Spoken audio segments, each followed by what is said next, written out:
এত সুন্দর বালক তুমি ইলম কেন শিখনি কেমন করে শিখবা ইলম বাবা যে শিখায়নি কেমন করে শিখবা ইলম বাবা যে শিখায়নি আড়াই বছর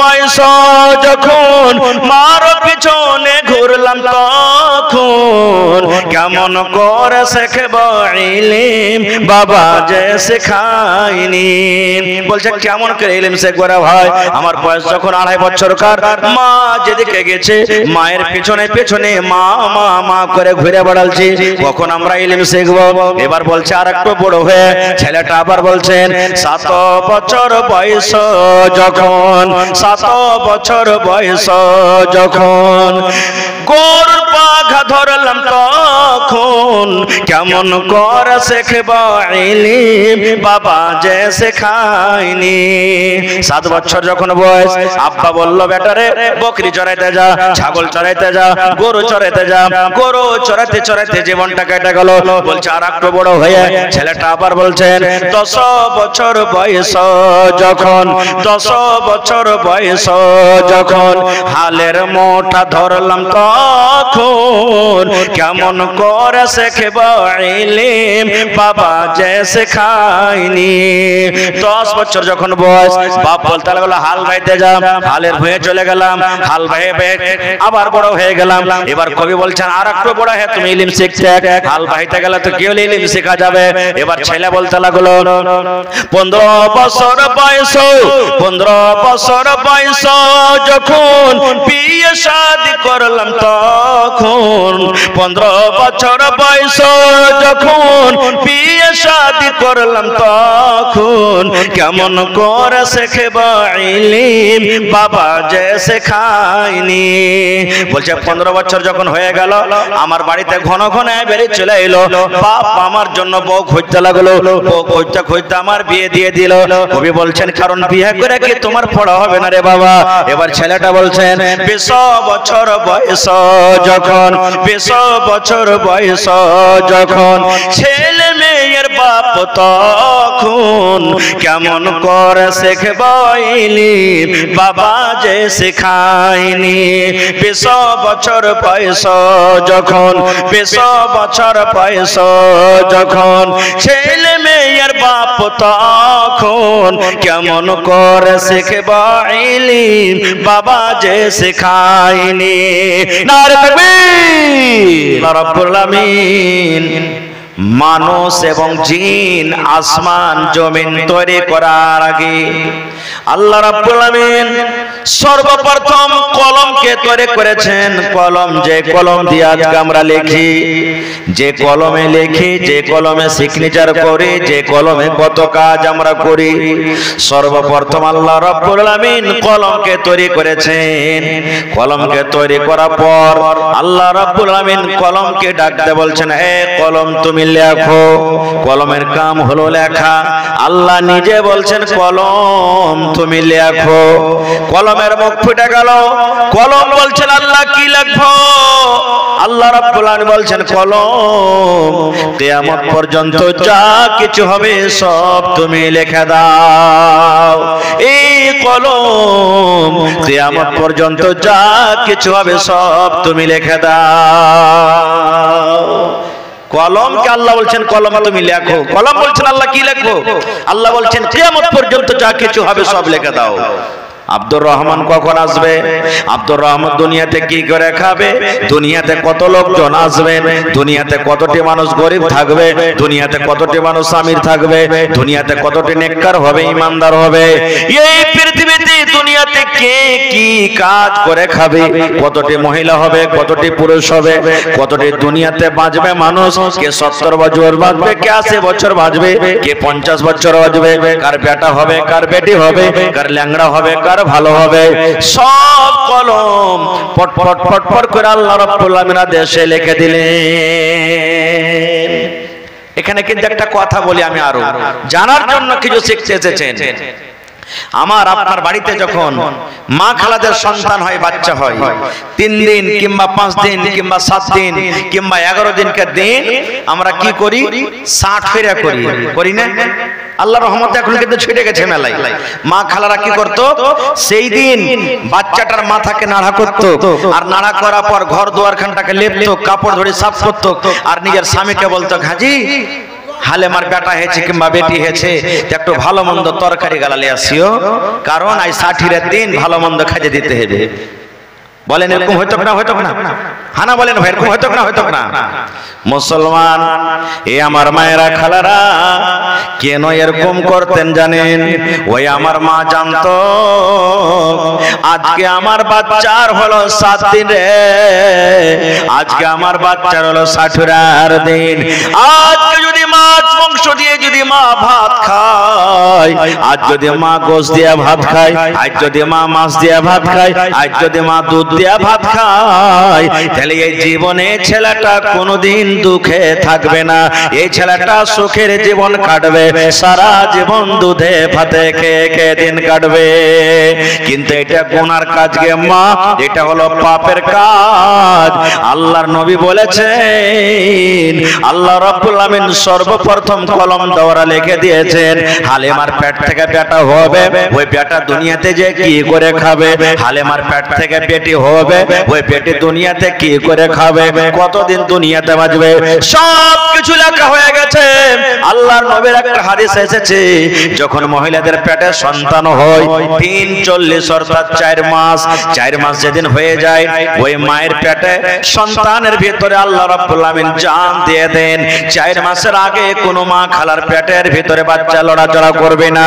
যেদিন 4 মাস সময় হয়ে যাবে, পেটে যেদিন 4 মাসের বাচ্চা হয়ে যাবে, সেই দিন আল্লাহ রাব্বুল আমিন মায়ের পেটে সুন্দর করে একটা সন্তান বাড়ি দিয়ে দেবেন, নাক মুখ সব দিয়ে দেবেন, রূহ দিয়ে দিবেন। মায়ের পেটে বাচ্চা হিলা ডলা করতে লাগবে। ওই মা জানতে পারবে, আহারে আমার পেটে বাচ্চা, আমার পেটে বাচ্চা যে আছে হিলা ডলা করছে। আল্লাহর নবী বলেছেন, ওরে সুবহানাল্লাহ, আল্লাহ রাব্বুল আমিন একজন ফেরেশতাকে বলবেন, ফেরেশতা তুমি আলীনগরে চলে যাও, তুমি হরদাতে চলে যাও, তুমি শোভাগঞ্জে চলে যাও, তুমি মিল্কিতে চলে যাও, অমুক মহিলার পেটে বাচ্চা আছে রে, বাচ্চার আজকে 4 মাস হয়ে গেল, আমি আল্লাহ তার ভিতরে রূহ দিয়ে দিয়েছি, তার নসিবে 4খানা জিনিস তুমি লিখে দাও। কয়টা জিনিস লিখে দাও? 4খানা জিনিস লিখে দাও। 4টার মধ্যে একটা জিনিস লেখা হয়, এই মহিলা তোমার পেটে যেটা বাচ্চা আছে রে, এই বাচ্চা দুনিয়াতে কতদিন বাঁচবে, এই বাচ্চা দুনিয়াতে কি করে খাবে, বাচ্চা নকরি করে খাবে, বাচ্চা হাল চালিয়ে খাবে, বাচ্চা ডোজার চালিয়ে খাবে, বাচ্চা ট্রেনের পাইলট হবে, বাচ্চা হেলিকপ্টারের পাইলট হবে, বাচ্চা পানি জাহাজ চালিয়ে খাবে, বাচ্চা দোকানদারি করে খাবে, কি করে তোমার বাচ্চা জীবন যাপন করবে। আল্লাহ রাব্বুল আমিন মায়ের পেটে কিন্তু সেটাকে আবার দ্বিতীয়বার লিখে দেন।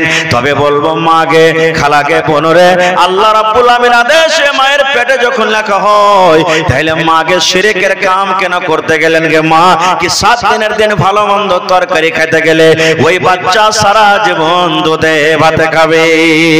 নারে তাকবীর, সুবহানাল্লাহ। একটা পয়েন্ট আপনারা শিখে নিলেন। দ্বিতীয় পয়েন্ট, আজকে যত লোক এখানে বসে আছেন, বেয়াদবি হলে মাফ করবেন। মা মরে গেছেন, মাকে যদি গোসল দেওয়াইতে হয়, বেটিরা জানে না, এরকম আছে না নাই বলেন তো? 4টা 5টা 7টা বেটি আছে, বলছে তোর মাকে তুই গোসল দে না, কে বলছে জানি না গে বুবু। বাপ মরে গেছে, যদি বেটারাকে বলা হয় হাট্টা গাট্টা নাও জওয়ান বেটা আছে, তোর বাপকে তুই গোসল দে না, বলবে জানি না হে ভাই। আই নাও জওয়ান, আল্লাহর কোরআন বলেন এই যে মানুষকে কেমন করে দফন করতে হবে, মানুষকে কেমন করে মাটি দিতে হবে, আল্লাহ রাব্বুল আমিন সর্বপ্রথম পাখি দেওয়ার আল্লাহ শিখিয়ে দিয়েছেন। পাখিতে শেখালছেন মাটি কেমন করে দিতে হয়, পাখিতে শেখালছেন কেমন করে মানুষকে দফন করতে হয়, পাখিতে শেখালছেন কেমন করে মানুষকে জমিনে গাড়তে হয়। মেলায় মানুষ আছে জানা মেলায় মানুষ আছে যে মাটি না মাটি, গেলাম 3 খাবল মাটি দিলাম চলে এলাম, গেলাম মাটি দিলাম চলে এলাম, কিন্তু না, ভাই মুসলমান, আমাদেরকে জানতে হবে পাখিতে শিখালছেন। বলবেন কেমন করে পাখিতে শিখালছে যে মাওলানা? আল্লাহ তাবারক ওয়া তাআলা সর্বপ্রথম আদম নবীকে দুটো ছেলে দান করেছিলেন, একটা নাম হলো কাবিল, একটা নাম হলো হাবিল। ভালো করে শুনবেন, ভাই ভাই লড়াই, কি কারণে লড়াই হয়েছে, কি কারণে যুদ্ধ হয়েছে আমি ওদিকে বলতে যাব না, ঘটনা লম্বা, আমি শুধু পয়েন্টের কথা আপনার সামনে রাখি। আদম নবীর দুটা বেটা ঝগড়া চালু হয়ে গেল, কাবিল আর হাবিল। ঝগড়া করতে করতে আদম নবীর বড় বেটা ছোট ভাইকে মেরে দিলেন, হাবিলকে মেরে দিলেন। ওরে আল্লাহ, হাবিলকে যেমন মেরে দেওয়া, হাবিলের শ্বাস বন্ধ হয়ে গেল, হাবিল দুনিয়া থেকে বিদায় হয়ে গেলেন। আল্লাহ রাব্বুল আমিন আদম নবীকে সর্বপ্রথম জমিন আল্লাহ তৈরি করেছেন মাটি থেকে। এবার আদমের সন্তান দুনিয়াতে এসেছেন। আল্লাহ রাসূল বলেছেন, আল্লাহর জমিনে সর্বপ্রথম যেটা মানুষকে মারা হয়েছে, যে মানুষটার মওত হয়েছে, সেটা হলো আদম নবীর বেটা হাবিল। হাবিলকে মার্ডার করে দেওয়া হয়েছে, হাবিলকে মার্ডার করে দেওয়া হয়েছে। আল্লাহ রাসূল সাল্লাল্লাহু আলাইহি ওয়াসাল্লাম বলেছেন, হ্যাঁ আমার উম্মতেরা তোমরা শুনে নাও, আমার উম্মতের মধ্যে যত লোক মার্ডার হবে, যত লোককে মেরে দেওয়া হবে, যত লোককে মেরে দেওয়া হবে, যত মানুষ মার্ডার হবে, সর্বপ্রথম মার্ডার করনেওয়ালার মাথাতে আল্লাহ রাব্বুল আমিন সর্বপ্রথম গুনাহ কাবিলের মাথাতে আল্লাহ কাবিলের ঘাড়ে আল্লাহ দেবেন, এবং আল্লাহ রাব্বুল আমিন দুই নম্বরে ওই লোকটার মাথাতে আল্লাহ গুনাহ চাপাবেন। ওরে আল্লাহ, যেই লোকটা মার্ডারকারী হবে। मोहतरम हज़रात, आप लोग शांति बनाए रखें, अपनी जगह पर बैठे रहे। जिस तरीके से आप सुन रहे हैं उसी तरीके से বসে যান ভাই, আপনারা বসে যান।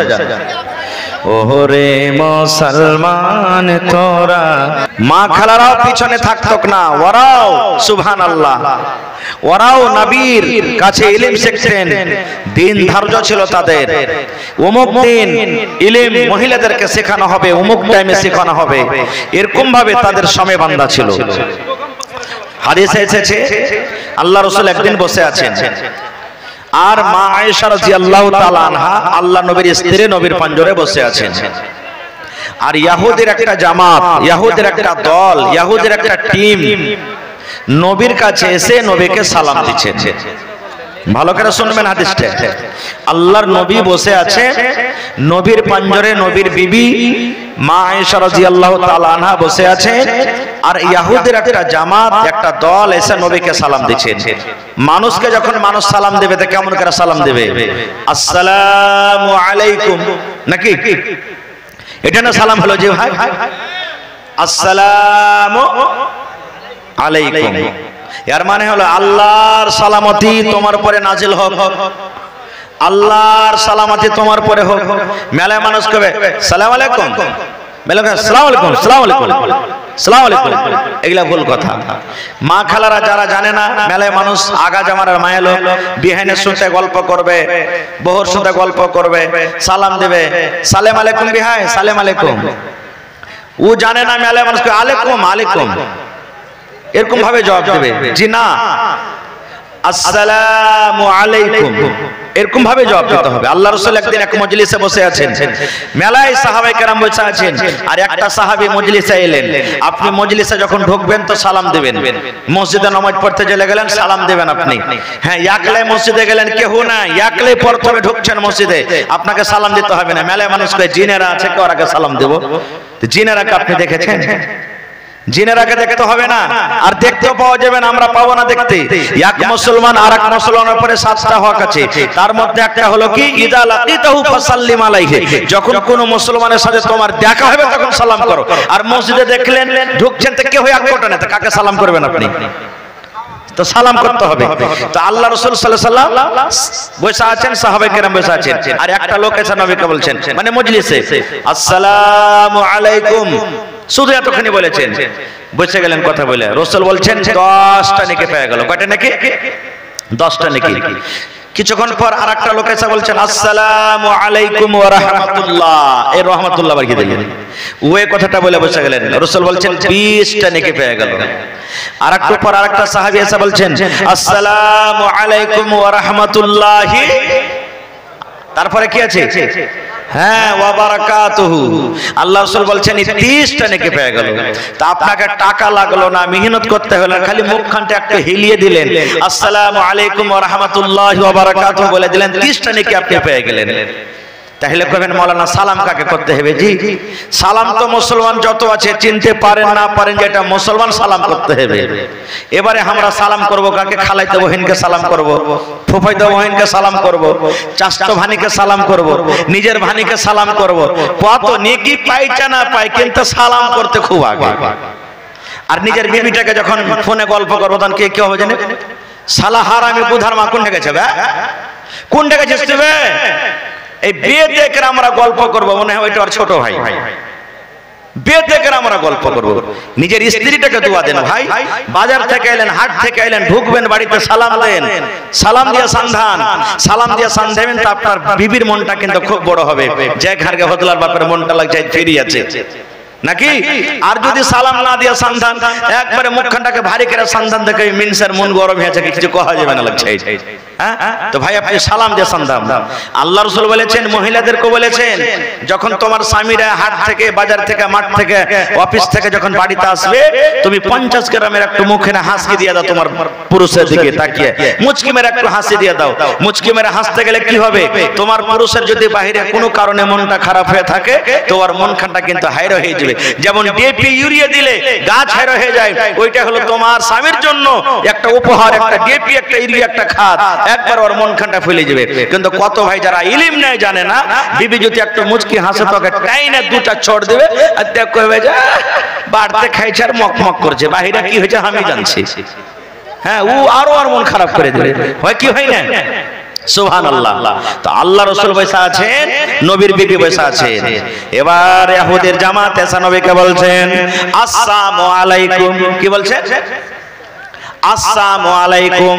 আর আমি আপনাদের সামনে বললাম, নবী বলেছেন আসসালামু আলাইকুম, এটা হলো সালাম।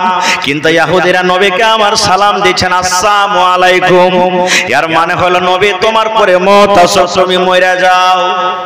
এই দেখেন, আসসালামু আলাইকুম মানে আল্লাহর সালামতি তোমার পরে হোক, আর আসসালামু আলাইকুম মানে তোমার পরে মওত হোক, তুমি মরে যাও। মানে তো পার্থক্য হলো না? হলো না? জোরে বলেন, হলো না? হলো না?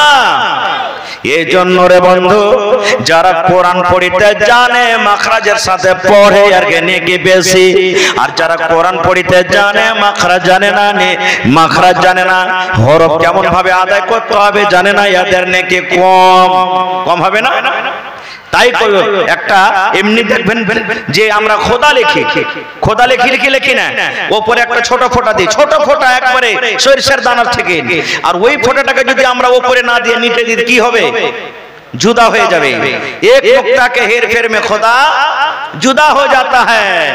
এরকমই যারা পুরানো জমানার মানুষ মা খালা কোরআন পড়বে কিন্তু শুরু করে কিন্তু ওর হাড় গোড় থইবে না এখানটাও। আলহামদুলিল্লাহি রাব্বিল আলামিন। দিলে একবারে ঢাকা ঠেকিয়ে আর কার হাত কাটলো কার পা কাটলো কার কি কাটলো আল্লাহ জানে। খাইর যা হোক বন্ধু আমার সময় শেষ। আল্লাহ রাসূল বসে আছেন, মা আয়েশা আল্লাহ নবীর বসে আছেন, নবীর বিবি ইহুদের জামাত নবীকে এসে বলছেন আসসালামু আলাইকুম, হে নবী আর মানে তোমার পরে মওত আসুক। ইহুদিরা বলল এটা মনে হয় নবী রে, এটা মিথ্যা নবী, মানে বলতে পারবে না, এর তরজমা বলতে পারবে না। এ ভাই মুসলমান, আল্লাহ রাব্বুল আমিন বিবিকে একটা এত বড় নিয়ামত দান করেছেন। আপনার বিবি যদি সলেহা জায়দা হয়, আপনি যদি চোর হন, আপনি যদি বদমাশ হন, আপনি যদি ডাকাত হন, এতগুলা আপনার ভিতরে বুরাই আছে, আর যদি আপনার বুরাই যদি আপনার বিবির সামনে যদি করা হয়, আপনার বিবি সহ্য করতে পারবে? পারবে? জোরে বলেন পারবে? পারবে না। খালি ডাকাতের বিবিকে আপনি কয়ে দেন শালা ডাকাতের বিবি, আপনার গালে দুটো চড় দিয়ে দিবে, আপনাকে গাল দিবে। আল্লাহ নবী সাল্লাল্লাহু আলাইহি সাল্লাম কে যখন মক্কার লোকেরা ইহুদিরা বললেন আসসালামু আলাইকুম নবী তোমার পরে মওত আসুক, আল্লাহ নবীর বিবি মা আয়েশা রাদিয়াল্লাহু তাআলা না রেগে গেলেন।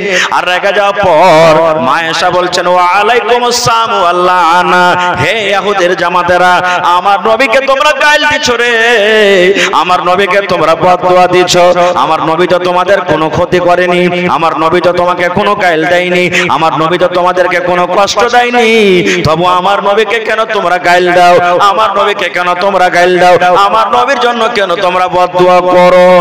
মা আয়েশা যখন রেগে গেলেন, এবার নবী আমার বলছেন, আয়েশা তুমি ঠান্ডা হয়ে যাও, তুমি ঠান্ডা হয়ে যাও, তুমি থেমে যাও, থেমে যাও, থেমে যাও। আয়েশা রে, আমি বদলা দিয়ে দিয়েছি, আমি জবাবটা দিয়ে দিয়েছি।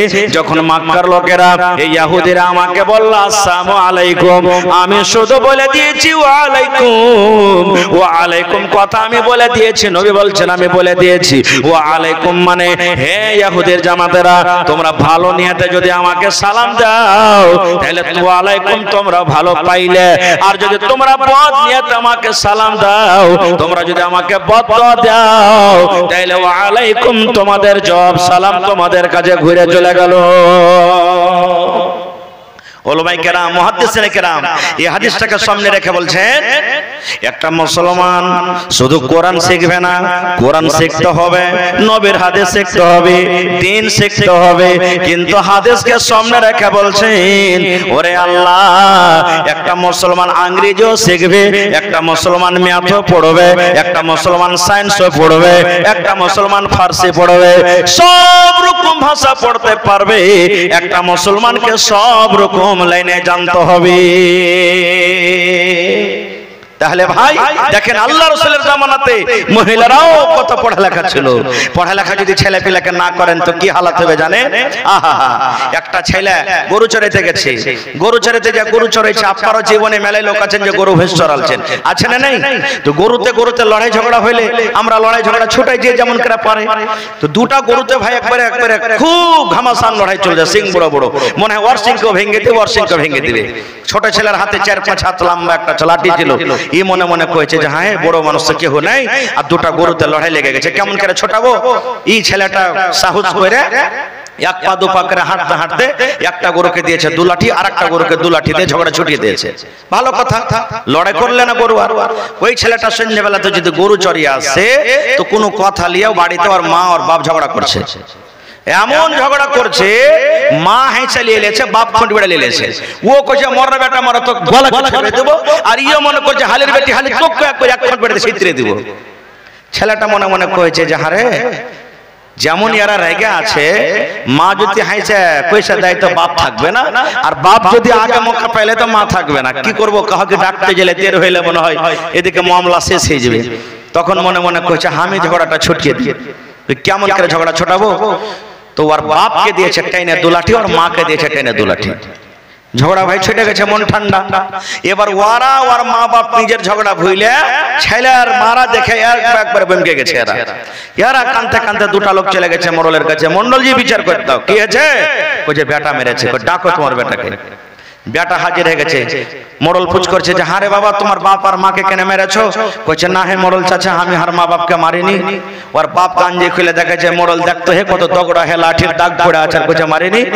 তখন মোড়ল কইছে হারে ভাতিজা তোর বাপের যে ঘাড়ে একবারে পিঠে একবারে কালো হে দাগ পড়ে আছে, এগুলা কি?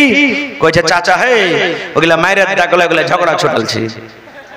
কইছে কেমন কথা ঝগড়া ছুটালছি? কইছে আমি গরু চড়াইতে গেছি, দুটা গরুতে লড়াই করেছে, 2 লাঠি করে দিয়েছি, ঝগড়া ছুটে গেছে। বাড়িতে এসে দেখছি তো ওরকম করে আরো লড়ালড়ি করছে। কেমন করে ছোটাবো ভাবা চিন্তা করে যখন ওইখানে 2 লাঠি করে গরুকে দিয়েছি, ঝগড়া ছুটে গেছে। ইয়ারাকে দিলে মনে হয় আরো ঠান্ডা হয়ে যাবে। ঠিক দিয়েছি, 2 লাঠি করে ছুটে গেছে। যারকে ঝগড়া চলছে আসলে এরা কে মেরেছে আমি। সুবহানাল্লাহ। তো ইলম না থাকার কারণে ভাই দেখছেন কেমন ভাই মুসলমান।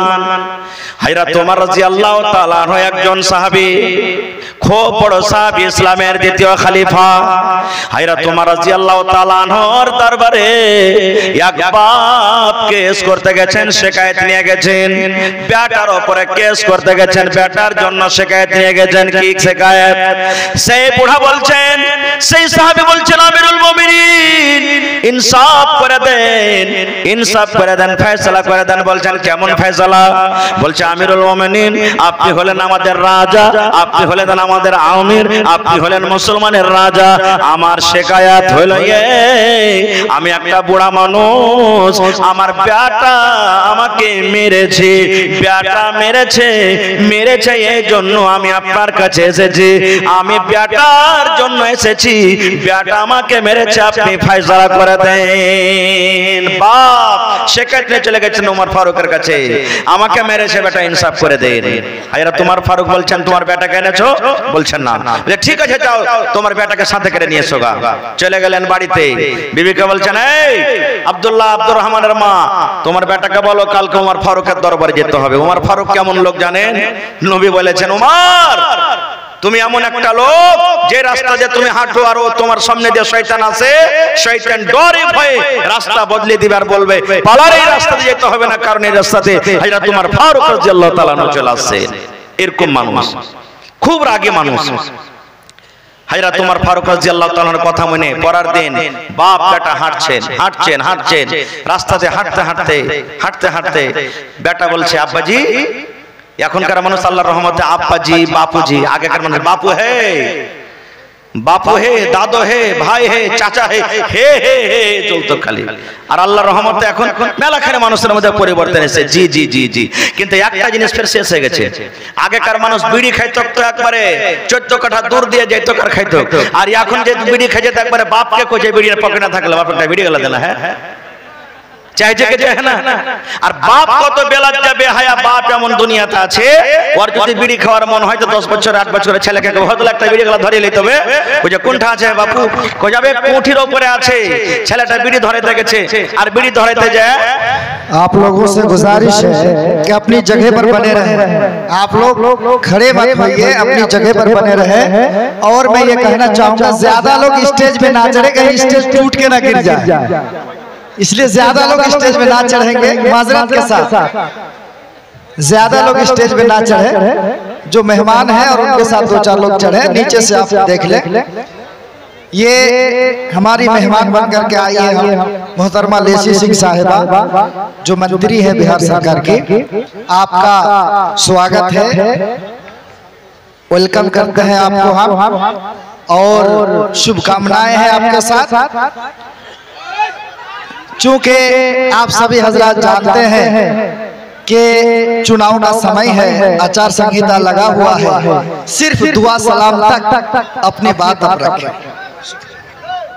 ये तो आचार संहिता है, सिर्फ आप लोगों के इस जलसा में शामिल होने के लिए आए हुए हैं।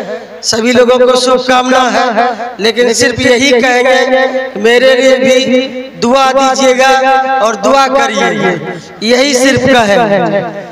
आप लोगों के सामने है, सेवा विकास सामने है, ज्यादा कुछ कहना नहीं है। आपके घर की बेटी बहू है, वैसे ही आपका सेवा किए। धन्यवाद, आपका बहुत बहुत शुक्रिया। आपके साथ हम सबकी दुआएं भी और शुभकामनाएं भी। बहुत बहुत धन्यवाद आपका, बहुत बहुत शुक्रिया।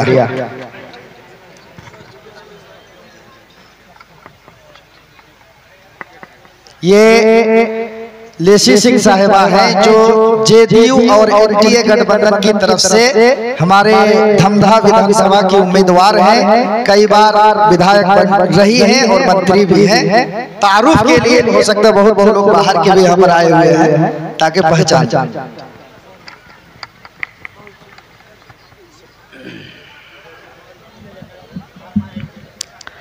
तो भाई আমার আমি বলছিলাম যে বাপ বেটা হযরত ওমর ফারুকের দরবারে হাজির হয়ে গেছে। এইবারে হযরত ওমর রাদিয়াল্লাহু তাআলা বলছেন বাপকে তোমার বেটাকে এনেছো? বলছে জি আমিরুল মুমিনিন আমি এনেছি। এবারে বাপ তো বলছেন মনে মনে খুব আজ আমার বেটাকে যেরকম শাস্তি দেওয়া হয় ওরকম করে শাস্তি দিবে, কারণ আমাকে তো মেরেছে, যেরকম শাস্তি দেওয়া হয় ওরকম করে শাস্তি দিবে। बस ये हादिसটা বলে দিই, শেষ করে দেব।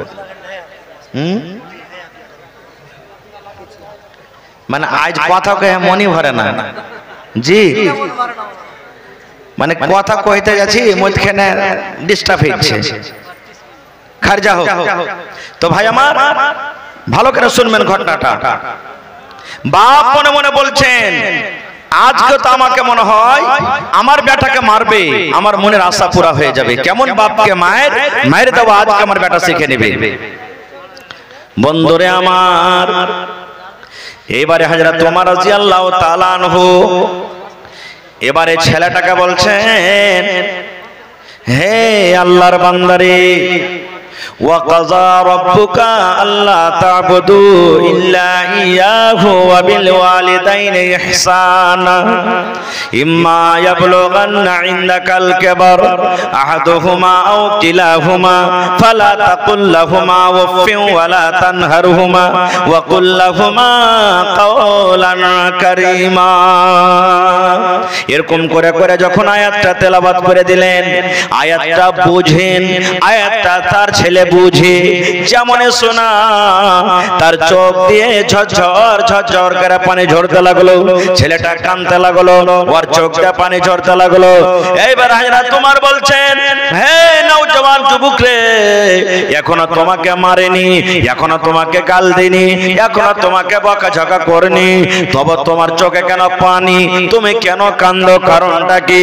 এবার ছেলেটা বলছেন, আমিরুল মুমিনিন, আপনি আমাকে মারেননি, আপনি আমাকে গাল দেননি, আপনি আমাকে বকাঝকা করেননি, কিন্তু যেভাবে আল্লাহর কোরআন আপনি আমাকে শোনালেন যে আল্লাহর কোরআনে এটা আছে, আল্লাহর কোরআনে ওইটা আছে, মা বাবার সাথে কেমন ব্যবহার করতে হয়, মা বাবাকে কিভাবে আদর করতে হয়, মা বাবার সাথে কেমন করে কথা বলতে হয়, ইয়াকে এক করে আপনি বলে দিলেন আমিরুল মুমিনিন। জীবনে কোনোদিন আমি এগুলা শুনিনি, জীবনে আমি কোনোদিন জানি না, জীবনে কোনোদিন আমি শুনিনি, জীবনে কোনোদিন আমি বুঝিনি। যদি আমি জানতাম, আল্লাহর কোরআন আমি পড়তাম, তাহলে আমার মাকে আমার বাবাকে কোনোদিন আমি মারতাম না। বলছে কারণ তুমি কোরআন পড়নি, পড়ালেখা করনি? বলছে না, আমার যখন থেকে জন্ম হয়েছে, বড় হয়েছি, আমার বাপ আমাকে উটের রাখালি করতে, বকরি রাখালি করতে পাঠিয়ে দিয়েছে, কোনোদিন কাহরের কাছে পড়িতে দেয়নি। এই কথাটা যখন শুনলেন, তখন আমিরুল মুমিনিন হযরত ওমর ফারুক বাপকে বলছেন বাড়ি যাও। কি বলছেন? বাড়ি যাও। বাপ তখন বলছেন যে আমার চোখের সামনে মারতে গেলে হয়তো আমি বাপ, ছেলেকে মারলে আমাকে মায়া লাগবে মনে হয়, তো আহতে আহতে মারবে, তো আমাকে মনে হয় বলছেন যে তুমি বাড়ি যাও। বাপ তখন উল্টা করে বলছেন, আমিরুল মুমিনিন, মায়া লাগবে না, আমাকে দয়া লাগবে না, আপনি আমার বেটাকে মারেন, নিজের দুই চোখে আমি দেখবো আপনি আমার বেটাকে মারেন, বাপকে মারা কেমন শাস্তি আমিও দেখবো। এবার যেমন কথাটা বলা, হযরত ওমর ফারুক রাগ করে বলছেন, এরে আল্লাহর বান্দা, তোমার বেটাকে মারার আগে তোমার গায়ে চাবুক পড়বে, যত চাবুক তোমার উপরে পড়তো, যত কোড়া তোমার বেটাকে মারা হতো, অত চাবুক কত কোড়া তোমার পেটের উপরে পড়বে, না হলে তুমি বাড়ি চলে যাও। কথাটা যখন বলেছেন, তখন বাপ বলছেন যে আমি কি ভুল করেছি যে আপনি আমাকে মারবেন? আরে ভুল তো আমার বেটা করেছে যে আমাকে মারেছে, আর আপনি ওকে চাবুকটা মারে যত চাবুক ওকে মারতেন, আমাকে মারবে? ভাই মুসলমান দেখেন, এইবারে আমিরুল মুমিনিন কে বলছেন, আরে আল্লাহর বান্দা, প্রথমে নাক সাফ হয়ে, প্রথমে সাফ হয়ে তোমার বেটাকে তুমি কামড় দিয়েছো, আর পরে তোমার বেটা তোমার পায়ে কামড় দিয়েছে। কেমন কথা হলো? তোমার বেটাকে যদি তুমি মাদ্রাসাতে দিতে, তোমার বেটাকে যদি তুমি কোনো মাওলানার কাছে দিতে, তোমার বেটাকে যদি কোনো হাফেজের কাছে দিতে, তোমার বেটা কোরআন পড়িত, তোমার বেটা কোরআন জানতো, তোমার বেটা কোরআন মানতো, তোমার বেটা তোমার সাথে কি ব্যবহার করতে হয় জানতো, তাহলে তোমার গায়ে কোনোদিন হাত তুলতো না। কিন্তু তুমি তো তার পায়ে কুলহাড়ি মেরে দিয়েছো, তাকে তুমি ইলম দাওনি, তাকে তুমি জ্ঞান দাওনি, তাকে তুমি অজ্ঞান করে রেখেছো। তোমার ছেলেটা জানোয়ারের মতন হয়ে আছে, ভালো মন্দ বুঝে না, ও তো জানে না বাবাকে মারতে গেলে কি হয়, বাবার সাথে কেমন করে কথা বলতে হয়। প্রথমে তুমি তোমার ছেলেকে ধ্বংস করেছো, প্রথমে তোমার ছেলের জীবনটাকে তুমি নষ্ট করেছো, পরে বলে তোমার ছেলে তোমার ক্ষতি করে। ভাই মুসলমান, আজকে ঠিক আমাদের অবস্থা, আজকে টাকার লালচে আজকে আমরা ছোট ছোট হালাতে ছোট ছোট বয়সে আমরা বেটির বিয়ে দিয়ে দিই। তাই কবি বলছে 20 বছর বয়স ছেলে পিলা হয়ে গেল, 18 জারে না সব হয়ে গেল, তখন আর ইলম কি শিখতে যাওয়া যাবে? যে বলিস হ্যাঁ, ওন থেকে বলবে আব্বা চকলেট দাও, মনে বলে 5 টাকা দাও, মনে বলে 2 টাকা দাও, ওর খেলে খাটতে যাবো না, তখন খাতা কলম নিয়ে আমাদের সাথে পড়তে যাবো। এই তো আমাদের নষ্ট হচ্ছে জীবন, হয়েছে কি হয় না? আর একটা ইলম ছেলে মেয়েদেরকে না দেওয়ার কারণে যত পৃথিবীতে দেখবেন শেরশাবাদীর কেস মোকদ্দমায় দেখেন, সুবহানাল্লাহ, বুঝতে পারছেন ফল তো? হ্যাঁ, ছেলের পরে যদি মায়া দেয়া থাকে তো ছেলেটা জ্বালিয়ে যান গে মা, সুবহানাল্লাহ। হ্যাঁ দেখেন কাঁদছে, সুবহানাল্লাহ। এই দেখেন ভিডিওতে দেখেন যার ছেলেটা লিয়ে যান। যত শেরশাবাদীতে দেখবেন কোর্টে কাছারিতে থানাতে শেরশাবাদের বেশি কেস মোকদ্দমা আছে না নাই? মুসলমানের একটাই হুড় শেরশাবাদের, যা হবে হবে বে, যা হবে হবে, একটাই মানে যা হবে হবে। কেউ কবে তোর থেকে কি কম আছে নাকি? আবে 5 বিঘা করেছি তোর পিছে উড়িয়ে দেব আমি। যার ছাইলা দেখো এখানে স্টেজে। আচ্ছা হয়ে গেছে, বাদ দেন ভাই আমার। আর একটা ঘটনা বলি, শেরশাবাদীর দেখবেন যদি 100টা কেস যদি কোর্টে থাকে, মহিলা থানাতে বা থানাতে কোর্টে দেখবেন তো ওর মধ্যে 90টা কেস শুধু ছেলে মেয়ের কেস আছে। এই ছোট থাকতে বিয়ে দিয়ে দিয়েছে, জমিন নিবে, গাড়ি কিনবে বা টাকার লালচ পেয়েছে, বিয়ে দিয়ে দিলে ছেলেটার লাগলে হয়তো কোটা চুইছে, কষা দিয়ে দুধ চুইছে, বেটি ছেলেটা জানে না, বাপ মজবুরি মনে করছে রিশতা আসছে বিয়ে দিয়ে দি, ভালো মন্দ বুঝে না, তালাক খেয়েছে। আল্লাহ রাসূলের জামানাতে বাপ একটা বেটির বিয়ে দিবে, বেটি বলছে আব্বা আমি এখন রাজি নাই, বিয়ে করার ইচ্ছা হয় না। বাপ চলে গেলেন নবীর দরবারে, নবীকে বলছেন ইয়া রাসূলুল্লাহ, আমি ভাবছি আমার মেয়ের আমার বেটির বিবাহ দেব, কিন্তু আমার বেটি রাজি নাই, একটু যদি হয়তো আপনি তাকে বুঝান। বলছে তোমার বেটিকে নিয়ে এসো। পরের দিন বেটিকে হাজির করে চলে গেলেন। এরে আমার ভাইয়েরা মায়েরা খালারা শুনেন, এবারে নবী যে বলছেন এর আল্লাহর বান্দি, তোমার আব্বা জান শুনছি তোমার বিয়ে দিবে, তোমার আব্বা জান তোমার বিয়ে দেওয়ার জন্য হয়তো ছেলে ঠিক করেছে, তুমি বলছো আমি রাজি নাই, কারণটা কি রে মা? কি কারণে তুমি বলছো আমি বিয়ে করব না? এবারে মহিলা বলছেন নবী গো একটা জিনিস আমাকে জানিয়ে দেন গো নবীজি, একটা জিনিস আমি জানতে চাই। বলছে কি? বলছে নবী গো ধরেন আমার বিয়ে হয়ে গেল, যে আমার স্বামী হবে আমি তার বাড়িতে চলে গেলাম, শ্বশুরের বাড়িতে আমি চলে গেলাম, আমার যে স্বামী হবে তারপরে আমার কতটুকু হক রয়েছে, কিংবা আমার স্বামীর আমার পরে কতটুকু হক রয়েছে, আমার স্বামীর আমাকে কতটুকু কথা মেনে চলতে হবে, আমার স্বামীর কতটুকু কথা আমাকে শুনতে হবে। এবার নবী বলেছেন হে আল্লাহর বান্দি রে, তোমার উপরে তোমার স্বামীর অতটুকু হক রয়েছে, তোমার উপরে তোমার স্বামীর অতটুকু হক রয়েছে, তোমাকে তোমার স্বামীর অতটুকু কথা মেনে চলতে হবে। তোমার স্বামীর গায়ে যদি ফোট হয়ে যায়, তোমার স্বামীর গায়ে যদি ঘা হয়ে যায়, ফোট পেকে গেছে, পুজ চুইছে, রক্ত বইছে, এবার তোমার যদি স্বামী তোমাকে বলে এই আব্দুর রহমান, হালেমা, জায়েদা, খালেদা বেবেরে তুমি শোনো, এই যে আমার শরীরে একটা ফোট হয়েছে, ফোটটা পেকে গেছে রে বেবি, এই ফোটটাকে তুমি সাফ করে দাও। কি দিয়ে সাফ করো?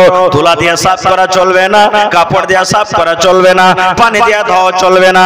আল্লাহ রাব্বুল আমিন তোমাকে জিহ্বা দিয়েছে রে বিবি রে, এই জিহ্বা দিয়ে চেটে চেটে চেটে তুমি সাফ করে দাও। ওরে সুবহানাল্লাহ, নবী আমার বলেছেন মহিলা তুমি ইনকার করতে পাবে না রে, ইনকার তোমার করা চলবে না, তোমাকে জিহ্বা দিয়ে চেটে চেটে সাফ করতে হবে। শুধু তা নয়, নবী আরো বলেছেন হে মহিলার দল তোমরা শুনে নাও, তোমার স্বামী হাট থেকে বাড়িতে এসেছে, তোমার স্বামী বাজার থেকে বাড়িতে এসেছে, তোমার স্বামী দোকান থেকে বাজারে এসেছে, বাড়িতে ঢোকার পর তোমাকে যদি বলে আব্দুল্লাহর মা এক গ্লাস পানি দিয়ে দাও, হালে আমার মা এক গ্লাস পানি দিয়ে দাও, আমাকে পিপাসা লেগেছে, নবী বলেছেন তুমি যদি রুটি তৈরি করো, চুলাতে তোমার পেশা আছো, তোমার তাওয়াতে খোলাতে রুটি আছে, কিংবা তুমি ভাতের হাঁড়ি ধরে আছো, ভাত তুমি পাসাইছো, মার চুইছে, এই মতো অবস্থাতে তোমার স্বামী তোমাকে যদি ডাক দেয় পানি আনার জন্য, ঘরের জন্য তোমাকে যদি ঘরে ডাকে, আল্লাহ রাসূল বলেছেন মহিলা তুমি এই কথা বলতে পারবে না, 2 মিনিট দাঁড়ান, 5 মিনিট দাঁড়ান, স্বামী গো ভাতটা আমি পাশে নেই, স্বামী গো রুটিটা হয়েছে উঠিয়ে নি। দয়ার নবী বলেছেন মহিলা তোমার রুটি জ্বলে যায়, তোমার রুটি ছুড়ে যায়, তোমার রুটি ছাই হয়ে যায়, তুমি তাড়াতাড়ি করে তোমার স্বামীর কথাতে তুমি লাব্বাইক বলো। কিন্তু ইলম না থাকার কারণে আমরা কি করি, টেढ़ा করে এমন করে কথা বলি, একটু তুমি পানি টেলিয়ে খেতে পারবে না নাকি, ভেতর ভেতর করছো, এখানটা কাম করছো, খুব লাঠের বেটা লাঠে গেছো। এরকম যখন কোনো মা খালা বলে দেয় না সমাজের কারণে, ইলম না থাকার কারণে, কত ভাই তখন এমন আছে এমন মায়ের খন্নি ও যে দু লাতে ভাড়া ভাড়া আখাটাকে ভাঙবে আর ওর চুলের ঝুটি খানটাকে ধরে রাখবে, হালের বেটি হালে বাড়ি থেকে তোর তোর কাঠ করাকে ভেঙে দিব, তোর মতন বিবিকে বাড়িতে রাখবো না। ইও তখন শুরু করে দিলে, বাড়িতে বাহির করা উচিত হলো। কত ভাই ডেড়ির মাঝে বসে থাকবে, তুই বাড়িতে খালি সান দিয়ে দেখতো তোর হালাত কি করছিস, এরকম করে না? কেন করবেন? কবি বলছেন শোনো রে পুরুষাতে বলিয়া ধ্যান, শোনো রে পুরুষাতে করিয়া ধ্যান, তোমাদের বিবে যদি হয় না ফরমান, প্রথমে তো নানা মতে বুঝাবে তারে, তারপরে বিছানাতে দিবে জুদা করে, এই দুই পর যদি ঠিক নাই হয় আদবের মায়ের তারে কিছু মারা যায়। আদবের মায়ের মারতে হবে, প্রথমে বুঝান, না বুঝলো রাইতে বিছানা আলাদা করে দেন, তাও যদি না বুঝে যেমন হেকড়ি হেকড়ি থেকে গেল, তখন আদবের মায়ের মারতে হবে। আদবের মায়ের মানে সাঁটার জুতার লাঠি আর চাপপালার বিজলির চাবুক নয়, আদবের মায়ের মারতে হবে। না চলছে মা বাপকে ডেকে আপনি তাকে তালাক করে দেন, কিন্তু জানোয়ারের মতন মায়ের দেওয়া তাকে চলবে না। ভাই মুসলমান, আমার সময় 12:30 পর্যন্ত আছে। আর আজকে যিনি মেহমানে খুশুসি অনেক দূর থেকে আপনাদের খেদমতের জন্য এসে হাজির আছেন, উনি 10 থেকে 15 মিনিটের মধ্যে চলে আসবেন। ভাই এটা হলো মাদ্রাসার জলসা, মুসলমানের মান শান হলো মাদ্রাসা। ভাই ইচ্ছা ছিল ইলম সম্পর্কে আরো কিছু কথা বলবো, তার আগে একটা কথা আর বলে দিই, ভাই মুসলমান আমরা কে ইলম শিখতে হবে, দ্বীন এবং দুনিয়া দুটাই ইলম আমাদেরকে শিখতে হবে। দিন শিখতে হবে আমল করার জন্য, আল্লাহকে রাজি করার জন্য। দুনিয়া শিখতে হবে, আল্লাহ তাবারক ওয়া তাআলা যে আমাদেরকে পেট দিয়েছেন, ছেলে দিয়েছেন, মেয়ে দিয়েছেন, দুনিয়াদারি করতে হবে। কারণ আপনার পেট যদি সুখ না থাকে তো আপনি ইলম হাসিল করতে পারবেন? জীবনে পারবেন না, জীবনে পারবেন না।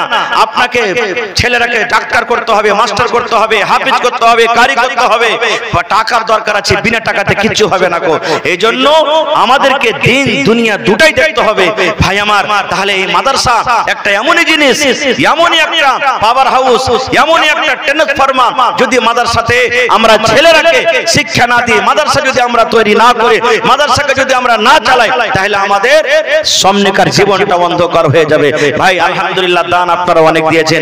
গত রাতে জালসা ছিল, আমার শাইখ মুহতারাম তাওহীদ আলম সাহেব হাফিজাহুল্লাহ বসে আছেন, উনি ছিলেন। সুবহানাল্লাহ, এত মন খুলে খুলে তারা দান করেছেন। ভাই দোয়া করতে করতে খাসতে গেছি, তো দান তো আপনারা অনেক করেছেন।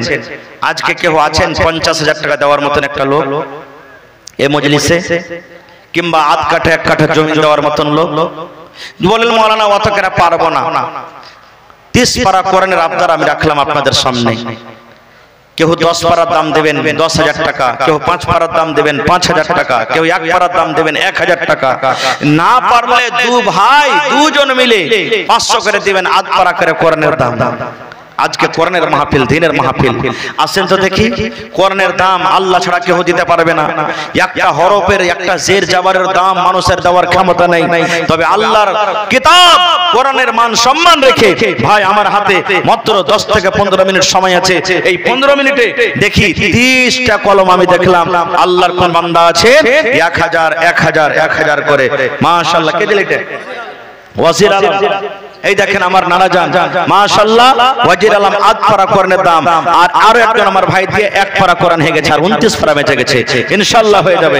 এই দেখেন আরো একজন ভাই আমার 1 পারা কোরআনের দাম দিয়ে দিয়েছেন, মাশাআল্লাহ 2 পারা হয়ে গেল, আর মাত্র 28 পারা ভাই। আর আমার হাতে কিন্তু আর মাত্র 14 থেকে 15 মিনিট সময় আছে। দেখি এই দেখেন বেনামিতে আরো একজন আমার ভাই 1 পারার দাম দিয়ে দিয়েছেন, তাহলে 3 পারা। মা খালারকে পেন্ডালে চাদর দিয়েছেন মাওলানা, মহিলা পেন্ডালে চাদর, চাদর মারা মারা খালারা চাদর আপনারা একটু দেন, চাদরে মন খুলে খুলে আপনারা দানটা দেন। আর সোনার নাকের কানের বালি, ছাগল, বকরি, এই সমস্ত জিনিস আপনারা দিয়ে পাঠান। এই দেখেন 3.5 পারা হয়ে গেছে, মাশাআল্লাহ মাশাআল্লাহ। দেখি 3.5 পারা 30 পারা কোরআনের আবদার করেছে ভাই। কত টাকা আসছে, কত টাকা দিয়েছে। আজ আল্লাহকে বলেন, আল্লাহ দেখো তোমার কোরআনের প্রতি কত মহব্বত ভালোবাসা আছে, মাশাআল্লাহ। এই দেখেন আমার একজন নওজওয়ান ভাই আধ পারার দাম কোলা থেকে সাবর আলী সাহেব আট পারার দাম 500, 4 পারা হয়ে গেল আর মাত্র 26 পারা। দেখি কোন আল্লাহর বান্দা আছেন সুবহানাল্লাহ, মন খুলে তার জন্য দোয়া করে দেব ভাই। আর মাত্র 26 পারা। এই দেখেন আমার একজন ভাই, আমার নানা জান, নাম বলে নাই আল্লাহ, 1 পারার দাম সাবর আলী 1 পারা কোরআনের দাম দিয়ে দিলেন, 5 পারা হয়ে গেল মাশাআল্লাহ। ভাই যার টাকা পকেটে নাই অনলাইন ব্যবস্থা করতে পারেন, অনলাইন পাঠিয়ে দিলে জি ভাই 1000 টাকায় দেখেন আমার ভাই অনলাইন মোবাইলের ভিতরে ঢুকিয়ে দিয়েছে সুবহানাল্লাহ। তাহলে 6 পারা হয়ে গেল আর মাত্র 24 পারা ভাই, 24 পারা আর মাত্র 15 মিনিট সময় আছে আমার হাতে, 15 মিনিটে 24 পারা দিতে হবে ভাই। দেখি আমার কোন নওজওয়ান, কোন যুবক কে আছে এমন আল্লাহর বান্দা যে আর মাত্র 24টা পারা দিতে পারবেন। ভাই আমার আল্লাহর রাসূলের হাদিস যে মানুষ যখন মরে যায় সমস্ত আমল সাথে সাথে বন্ধ হয়ে যায়, 3টা আমল ছাড়া, তার মধ্যে একটা আমল হলো কি সাদকায়ে জারিয়া। এই যে মাদ্রাসার জন্য দান দিচ্ছেন, টাকা দিচ্ছেন, ইট দিচ্ছেন, জমি দিচ্ছেন, এটা হলো সাদকায়ে জারিয়া। কবরে চলে যাবেন, কবরের ভিতরে ঘর হয়ে যাবে, কিন্তু নেকি রাস্তাটা বন্ধ হবে না। আল্লাহ তাবারক ওয়া তাআলা সিলসিলাকে আপনার কবরে জারি রাখবেন মাশাআল্লাহ। এই দেখেন আমার ভাই আরো দিয়ে দিলেন, 6.5 পারা হয়ে গেল মাশাআল্লাহ মাশাআল্লাহ। 10 পারা কি হতেন না জি ভাই, 5 পারা করে কি হতেন যে চটচট করে হবে মাশাআল্লাহ জাযাকাল্লাহ। 1500 হয়ে গেল, তাহলে 6.5 আর 15, ওরে সুবহানাল্লাহ 8 পারা হয়ে গেল, ওরে আল্লাহ 8.5 পারা হয়ে গেল মাশাআল্লাহ। শাকিল ভাই 5000 টাকা সালাম করবেন না না মাশাআল্লাহ, ভালো আছেন? আর 5000 দিবেন না, পরে দিয়ে দিবেন, এখন না আছে তো। 10 পারার দাম দেন না, 10,000 চাইছে একটা লোকের কাছে, দেন আলহামদুলিল্লাহ কহেন। হ্যাঁ আমার নানা মোহাম্মদ শাকিল সাহেব 5000 দিলেন আর পকেট থেকে ইনশাআল্লাহ বাহির করছেন 1000 দিয়ে 6000 হয়ে গেল মাশাআল্লাহ। নারে তাকবীর, জাযাকাল্লাহু খাইরান জাযা ওয়া সানাল জাযা। আল্লাহর একজন ভাই আমার 8 পারা করে দাম জমা করে দিয়েছি মাশাআল্লাহ। এখানটা দেন না যে ভাই, আরো 1 পারা দাম দিয়ে দেন ভাই। কত টাকা আসছে, কত টাকা যাইছে, এটাই জমা থাকবে ভাই কিয়ামতের দিন সুবহানাল্লাহ। এই দেখেন 1 পারার দাম দিয়ে দিয়েছেন আমার ভাই আল্লাহুস সামাদ মোহাম্মদ দুলাল মাশাআল্লাহ, ভালো আছেন জি ভাই মাশাআল্লাহ। তো 5000 করিয়ে দেন না জি না, আর 3500 টাকা দেন কমসে কম জি, দেন দেন লিখে দেন। নারে তাকবীর, মোহাম্মদ দুলাল 3500 টাকা লিখলেন, 1500 নগদ, 3500 টাকা দিয়ে দিবেন, 5 পারার দাম দিয়ে দিলেন মাশাআল্লাহ। এই দেখেন একজন আল্লাহ 1 পারা মোহাম্মদ জামাল আল্লাহ 1000 টাকা 1 পারার দাম, আরো একজন আল্লাহ 200 টাকা মাশাআল্লাহ জাযাকাল্লাহ, আরো একজন আল্লাহ 500 টাকা 8 পারার দাম। আল্লাহ দেখো তোমার কোরআনের প্রতি কত মহব্বত ভালোবাসা। নবীর হাদিস নবী বলেছেন মান কারা হারফান মিন কিতাবিল্লাহি, আল্লাহর কিতাব কোরআন থেকে যে একটা হরফ পড়বে ফালাহু হাসানাতুন, তার জন্য হলো একটা নেকি, ওয়াল হাসানাতু বিআশারি আমসালিহা, আর একটা নেকি হলো 10টা নেকির সমান। আল্লাহ রাসূল বলেছেন লা আকুলু, আমি আর এখান দিবেন না, 1 পারার দাম দিয়ে দেন, আল্লাহ ভালো রাখবেন ইনশাআল্লাহ। ওরে সুবহানাল্লাহ।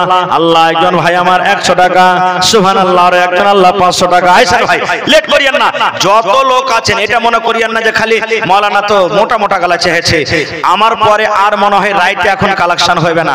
এই লাগা আল্লাহর ওয়াস্তে যত লোক আছেন একটু পাহাড় তো সাবে বিছানা এসেছো একা যাবে একা, সঙ্গে কেহ যাবে না। মাটির বাড়ি মাটির ঘর, মাটির হবে বিছানা, এসেছো একা যাবে একা, সঙ্গে কেহ যাবে না। কিন্তু যেদিন ডাক পড়িবে কবর মাঝে শুইতে, জোগাড় কেছ করছ বন্ধু তার মাঝে বিছাইতে। লক্ষ কোটি মুদ্রা বয়ে করছো বালা খানা, হীরামণি মুক্তা দিয়ে পালঙ্কের ওই বিছানা। এমন জায়গা যাইতে হবে যে ঘরে নাই সাথী, এমন ঘরে রইতে হবে যে ঘরে নাই বাতি। দাদা গেছেন বাবা গেছেন, দাদা গেছেন বাবা গেছেন, কেউ তো ফিরে এলেন না, এমনি ভাবে যাইতে হবে তোরা কেন বুঝিস না। नारे तकबीर। थोड़ा आवाज दीजिए माइक में, आवाज बढ़ाइए। आज के जलसार যোগ্যতমায় শ্রদ্ধেয় সভাপতি সাহেব, উপস্থিত উলামায়ে কেরাম, সামনে বসে থাকা ইসলাম দরদি দিন দরদি ভাই ও বাবাজিরা, পর্দানশীন মায়েরা খালারা, সমস্ত তারিফ ও গুণগান সে মহান আল্লাহ তাবারক ওয়া তাআলার জন্য, যে মহান আল্লাহ তাবারক ওয়া তাআলা আজকে আমাদেরকে আলীনগর গ্রামের এই মাদ্রাসার জালসার পিন্ডালের তলাতে একত্রিত হয়ে বসে কিছু বলার ও শোনার তৌফিক দিয়েছেন। তাই আমরা আল্লাহ তাবারক ওয়া তাআলার প্রশংসা করি, অন্তর থেকে মুহাব্বতের সাথে সকলেই পড়েন আলহামদুলিল্লাহ। একটু জোর করে পড়েন ভাই আলহামদুলিল্লাহ। তারপর আমাদের শেষ নবী হযরত মুহাম্মদুর রাসূলুল্লাহ পড়েন সাল্লাল্লাহু আলাইহি সাল্লামের পর অগণন দারুদ শরীফ শান্তির ধারা বর্ষিত হোক, আমিন। আল্লাহুম্মা সাল্লি আলাইহি আল্লাহুম্মা বারিক আলাইহি। মাশাআল্লাহ, এত বড় পিন্ডাল একবারে সুন্দরভাবে আপনারা ভর্তি হয়ে আছেন, ধন্যবাদ। আমি বহুদিন থেকে আপনার এই গ্রামে জলসা করতে আসি। এই এলাকার মানুষ, গ্রামের মানুষ ওয়াজ শুনতে কিন্তু খুবই ভালো, দান করতে ভালো, ওয়াজ করতে ভালো, আলহামদুলিল্লাহ। যেটা দেখলাম আর এখন দেখতে পাচ্ছি, মা খালারকে পিন্ডাল ছোট পড়ে গেছে, এত মহিলা, সুবহানাল্লাহ।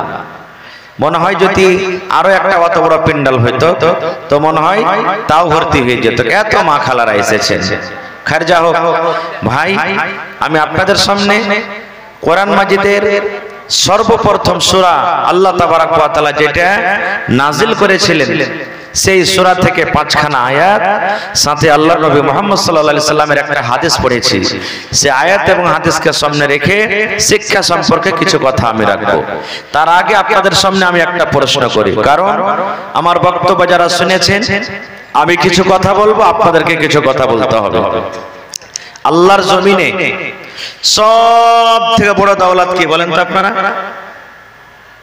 ওর থেকে বড় দৌলত আর কিছু নেই, বলতে পারবেন না? মাশাআল্লাহ, বলে দিয়েছেন আমার কয়েকজন ভাই সামনে থেকে। সেটা হলো কি? ইলম, শিক্ষা সব থেকে বড় দৌলত। তাই এক কবি বলছেন, इल्म ओह दौलत है जो कभी लुटती नहीं, इल्म ओह दौलत है जो कभी लुटती नहीं, हजार खर्च करने से कभी बोले घटती नहीं। इलिम যদি বলাতে ঘটে যেত তাহলে যে আমরা এত এত প্রোগ্রাম করছি, আমার শেখ জারজিস সাহেব এত এত প্রোগ্রাম করছেন, মনে হয় পুঞ্জি সব শেষ হয়ে যেত আর আপনারা শুনতে পেতেন না। কিন্তু এরকম কি হয়? কায়দা দিয়া কাটবেন ধার খতম হবে, হাইসা দিয়া কাটবেন ধার খতম হবে, কোদাল কোড়ালি দিয়া কাটবেন ধার খতম হবে। কিন্তু ইলম একটা এমন বড় নিয়ামত, এমন দৌলত, যত বলবেন অত বেড়ে যাবে। টাকা নিয়ে 50,000 টাকা আপনার পকেটে আছে, রাস্তা দিয়ে হাঁটবেন, গুন্ডা সামনে আছে, ভয় দেখিয়ে, চাকু দেখিয়ে, বন্দুক দেখিয়ে আপনার কাছ থেকে টাকা নিতে পারবে, কিন্তু আপনার ভিতরে যেটা ইলম ঢোকা আছে সেটা কাটতে পারবে? জোরে বলেন, কাটতে পারবে? বাপের 5 বিঘা জমি আছে, 5টা ভাই আছেন, 1 বিঘা করে সব ভাগ যোগ করে হিস্সা করে নিয়ে নেবেন। কিন্তু আপনি ইলম শিখেছেন, শিক্ষা যে নিয়েছেন, আপনার ইলমের ভাগটা কেউ নিতে পারবে? জোরে বলেন, নিতে পারবে? পারবে না। এই জন্য পৃথিবীতে আমরা ইয়াতিম কাকে বলি? যার বাবা নাই, যার বাপ নাই ওকে ইয়াতিম বলি। আহা ছেলেটা ইয়াতিম রে, ছোটকালে ওর বাপ পড়ে গেছে নাকি? কিন্তু আসলে ইয়াতিম নয়, ইয়াতিম হলো ওই যার কাছে ইলম নেই, শিক্ষা নেই। মেলায় মানুষ কথাতে কথাতে দেখেন, কথাতে কথাতে কাগজ চলে এসেছে, জমিনের কেওয়ালা চলে এসেছে, রসিদ চলে এসেছে, ওকে যদি বলতে পারেন বুঝি এখানটাই তো কমি রে ভাই, যে চোখ থেকে চোখ নাই, হয়েছে না হয় না, যে চোখ থেকে চোখ নাই। কেমন কথা, চোখ থেকে চোখ নেই মানে চোখ তো আছে, কিন্তু যেই চোখ দিয়ে আমি দেখবো ওই চোখটা মানে ওই ক্ষমতাটা আমার কাছে নেই।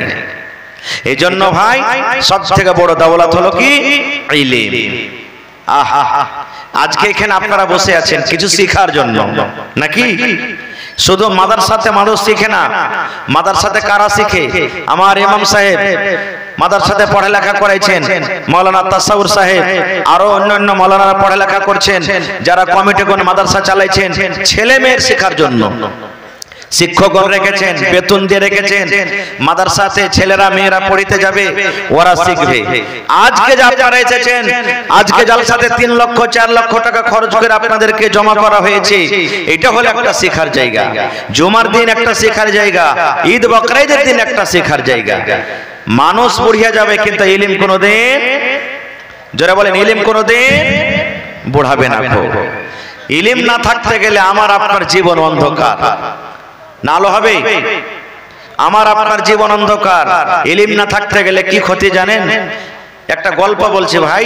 এক জালসাতে মাওলানা ওয়াজ করেছেন যে স্বামীর খেদমত করিও, মাথাতে তেল তেল গালা ভালো করে দিও, গা হাত গালা টিপে দিও, তেল তেল মাখিয়ে দিও, স্বামী খুশি হলে জান্নাত যাবে।